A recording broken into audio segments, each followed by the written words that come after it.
नमस्कार, मी श्रीकांत उमरीकर. आपण पाहतात अॅनालायझर. लाईक करा, शेअर करा, सबस्क्राईब करा. मराठी भाषा गौरव दिनाच्या आपणा सगळ्यांना शुभेच्छा. खरं तर 27 तारखेला नेमका शब्द काय वापरायचा असा सगळ्यांना गोंधळ असतो, म्हणून मी ते स्पष्टपणे वापरलं आणि आम्ही थंबनेलमध्ये पण तो उल्लेख केलेला आहे, मराठी भाषा गौरव दिन.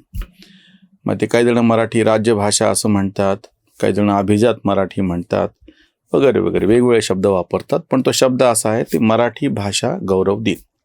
कुसुमाग्रजांची जयंती 27 फेब्रुवारी मराठी भाषा गौरव दिन म्हणून साजरी केली जाते.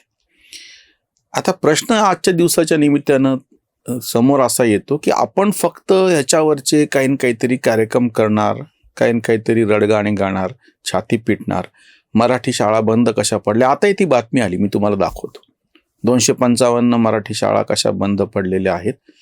आणि तेवढ्याच नाही, खरं तर जास्त शाळा संकटात आहेत, ते दाखवत नाही आहेत. पट संख्या कमी आहे, पण शिक्षक पोसायचे आणि बाकीच्यांचा रेटा आणि पुन्हा हे जे सगळं दबाव असतो फुकटचा, की ते नाटक तरी त्याचं टिकलं पाहिजे. पोपट मेला हे कबूल करायचं नाही.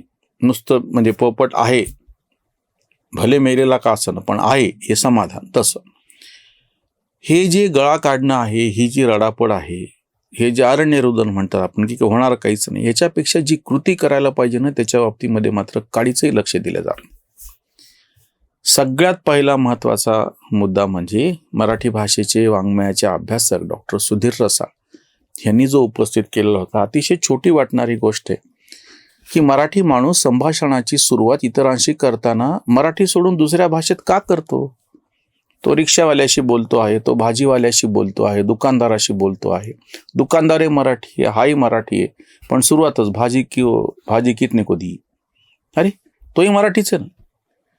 रिक्षावाल्याला चलते क्या, म्हणजे तो कोण आहे, तोही मराठी, तुम्ही मराठी, म्हणजे तुम्ही सुरुवातच तुमची भाषा सोडून देऊन करता. असा एक छोटा वाटणारा पण महत्त्वाचा मुद्दा डॉक्टर सुधीर रसाळांनी उपस्थित केला होता. त्याच्यामुळे आज मराठी भाषा गौरव दिनाच्या निमित्तानं मी पहिली तुम्हाला सगळ्यांना आग्रहाची विनंती या कृतीसाठी करेल, हट्ट धरेल की संभाषणाची सुरुवात सार्वजनिक ठिकाणी, महाराष्ट्रात तरी, मी असं म्हणत नाही की तुम्ही जाऊन त्या चेन्नईमध्ये जाऊन तुम्ही काहीतरी मराठीच बोला म्हणून. महाराष्ट्रात मराठी माणसांनी कुठल्याही सार्वजनिक ठिकाणी संभाषणाची सुरुवात मराठीनं करावी. म्हणजे अगदी साधी गोष्ट, ही अवघड वाटेल पण साधी गोष्ट आहे. आता दुसरी सगळ्यांना जी अवघड वाटते किंवा शक्यच नाही, कसं होणार, काय होणार. मी स्वतः माझी तिन्ही मुलं मराठी माध्यमाच्या शाळेमध्ये शिकवली, कुठल्याही ट्युशन वगैरे न लावता. 1ली ते 10वी पर्यंत त्यांचं संपूर्ण शिक्षण मराठी माध्यमांच्या शाळेमध्ये झालेलं. माझी तुम्हाला आग्रहाची विनंती आहे, हट्ट आहे परत या गोष्टीसाठी, की तुम्ही तुमची मुलं नातवंड ही मराठी माध्यमातच किमान प्राथमिक शिक्षणापर्यंत तरी टाका. हा सगळ्यांना आता या अडचणीला तोंड द्यावं लागतंय की आपण अट्टाहासानं मुलं दुसऱ्या माध्यमाच्या, विशेषतः इंग्रजी माध्यमांच्या शाळेमध्ये टाकतो. तोटा असा होतो की तो पोरगा शाळेच्या वेळापर्यंत तिथं असतो, पण जेव्हा तो बाहेर येतो, समाजात मिसळतो, नातेवाईकात, सण समारंभ सगळ्या याच्यामध्ये असतो, त्यावेळेस त्याला नीट पद्धतीचं आकलन होत नाही, कारण तिथं तो मराठी सगळं बोलत ऐकत असतो. आणि प्रत्यक्ष शाळेमध्ये मात्र त्याला कटाक्षानं मराठी बोलायचंच कसं नाही, आणि मराठी शब्द आला तर शिक्षा कशा केल्या, इतक्या टोकाला इंग्रजी शाळा गेलेल्या.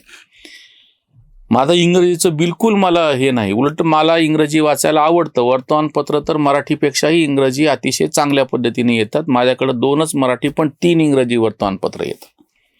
भाषा म्हणून किंवा माहितीचं हे म्हणून मी बिलकुल इंग्रजीचं समर्थन करेन. पण आकलनाच्या पातळीवरती कुठलंही लहान मूल हे त्याची विचार क्षमता पूर्णपणे विकसित होईपर्यंत दुसऱ्या भाषेचा ताण तुलनेने सहन करू शकत नाही. त्याला जितकी सहजता, जितका सोपेपणा त्याच्या विचाराचा विकास होण्यासाठी मातृभाषेमध्ये असते. त्याच्यामुळे वयाच्या 10 वर्षापर्यंत किमान तो पोरगा 4थी पास होईपर्यंत तरी आताच्या भाषेत संपूर्णतः मातृभाषेत त्याला शिक्षण जर दिलं तर त्याचा विचाराचा पाया पक्का होतो.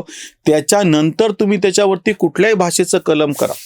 तुमच्यापैकी जे त्या हॉर्टिकल्चर या म्हणजे वनविद्येच्या ह्याच्यामध्ये हे असतील, त्यांना माहिती आहे की स्थानिक जी झाडं असतात त्या झाडांची मुळं त्या परिस्थितीची त्याच्यामध्ये बळकट आणि चांगल्या पद्धतीने त्याची वाढ होऊ शकते. म्हणून कलम करताना स्थानिक जातीच्या झाडाच्या मुळाची वाढ झाल्याच्या नंतर त्या खोडावरती दुसऱ्याची कलम करतात. पण मुळं जी आहेत ती पक्की होण्यासाठी त्या प्रदेशातल्या ज्या स्थानिक जाती आहेत वनस्पतींच्या त्यांचाच वापर केला जातो. आमच्याकडे आंब्याची झाडं होती म्हणून तुम्हाला मी सांगतो, ही सगळी स्थानिक पातळीवरची आंब्याच्या वेगवेगळ्या जाती ज्या होत्या ती झाडं, ह्याच्यावरती तुम्हाला कलम दुसऱ्या जातीचं बाहेरून आणून करता येतं, पण त्यासाठी मुळं वगैरे सगळी वाढ ही स्थानिक ज्या वनस्पती आहेत त्यांचीच होऊ शकते चांगल्या पद्धतीने.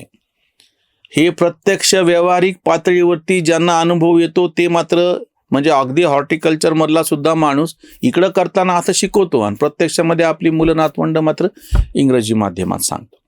म्हणजे पहिला आज मराठी भाषा गौरव दिनाच्या निमित्तानं पहिला आग्रह असा आहे की संभाषणाची सुरुवात आपल्या भाषेतून करा.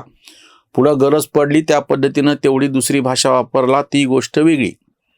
दुसरा महत्त्वाचा मुद्दा म्हणजे आपली मुलं प्राथमिक शिक्षण होईपर्यंत तरी, नंतर तुम्हाला व्यावहारिक गरज वाटत असेल इंग्रजीमधून शिक्षण घ्या वगैरे कुठल्याही भाषेमध्ये घ्या, माझं काही म्हणणं नाही. खरं तर पूर्णच शालेय शिक्षण हे संपूर्णतः मातृभाषेतून झालं पाहिजे. पूर्णपणे विकासाची तर्काची व्यवस्थित वाढ, तर्कबुद्धी विकसित होण्यासाठी सगळ्यासाठी हे आवश्यक आहे. तिसरा जो आता महत्त्वाचा मुद्दा, जो एक न्यूनगंड सगळ्यांनी पसरून इतकं सगळं होऊन सुद्धा म्हणतो मी, म्हणजे मराठी शाळा बंद पडतायत, आपण सार्वजनिक ठिकाणी दुसऱ्याच भाषेचा वापर करतो, आपली मुलं इंग्रजी भाषे, सगळं होऊन सुद्धा आज मराठी माणसाची लोकसंख्या 12 कोटी आहे.